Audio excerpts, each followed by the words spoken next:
Once upon a time, I started a track. I instantly knew that damn that shit slaps. Blasting the speakers loud as they go, I looped those 8 bars until Ableton It's a hard pill to swallow. We've all been there. It's kind of a catch-22. You know, we get into music and music making because we love to make music and we want to hear our own music. We want to put out into the world something that we would enjoy listening to as an outside observer. That's the whole point of music making. I mean, besides trying to make millions of dollars off of getting Spotify streams. The unfortunate truth that I've discovered after years and years of making music, and I'm sure a lot of you have discovered yourselves, is we can't appreciate our music too much while we're making it. We have to get through the song, get through it quickly, be disciplined with our approach to how we make our music in order for it to be its best piece of work on its own. I've come up with a series of strategies and principles, things to keep in mind that we need to do while making our music in order to not appreciate it too much during the process, but then be able to really appreciate it when it's done.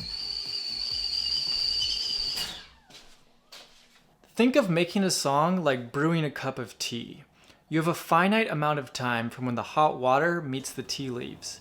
Don't brew it long enough and it'll taste watery, like it's not done.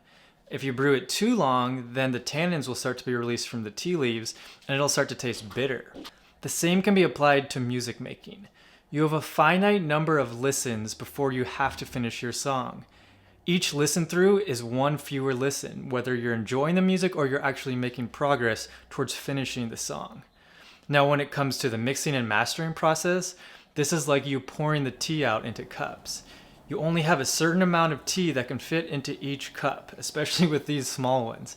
If you pour too much, then it'll spill out and start burning your hands. All right, I hope this analogy actually made some sense to you guys. Why don't we go back into the studio and talk about some steps for how to be disciplined while making music. The first thing that you're gonna wanna do is just get ideas out there as quickly as possible, build the foundation of your song before you start embellishing it. And then start working on the arrangement. Try to get your whole arrangement done, at least a rough draft of it, within the first hour or so of starting the song. And what this does is it enables you to be objective every time you come to your song. Every time you work on a section, you'll come at it from a much better angle. You want to use the Pareto rule. You want to get 80% of the song's core done in 20% of your upfront time, and then start working on those details afterwards. Now let's talk about 3 more technical aspects to being disciplined while making music. The first and most important aspect that I want to address is to produce, mix, and master your music quietly. This does a couple things. The first thing is it helps your ear health a whole lot, and it makes sure that you can produce music throughout the entire day and you'll be intelligent later on in the day making your music decisions just like you were earlier on in the day. You won't have long-term ear damage like tinnitus or losing the ability to hear certain frequencies. And the other thing it does is it makes sure that you're crafting a good song at quieter volumes so that when it's turned up really loudly, it'll be even better. One thing that scientists have researched is that the human brain and ear is finally adapted to being able to pick up baby cries, human talking, anything in this kind of middle range, the presence range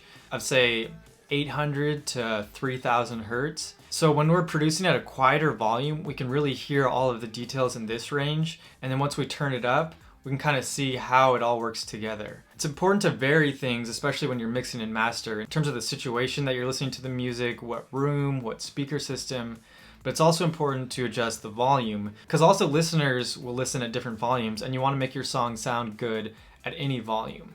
This brings me to the second point, which is the speaker systems. You shouldn't always be listening to your music on your best favorite speaker system. You have to adjust it and listen on your crappier systems. You gotta listen in your earbuds, on your car, on your Bluetooth speaker. You have to meet the fan where they are and have to optimize your music for all of those systems.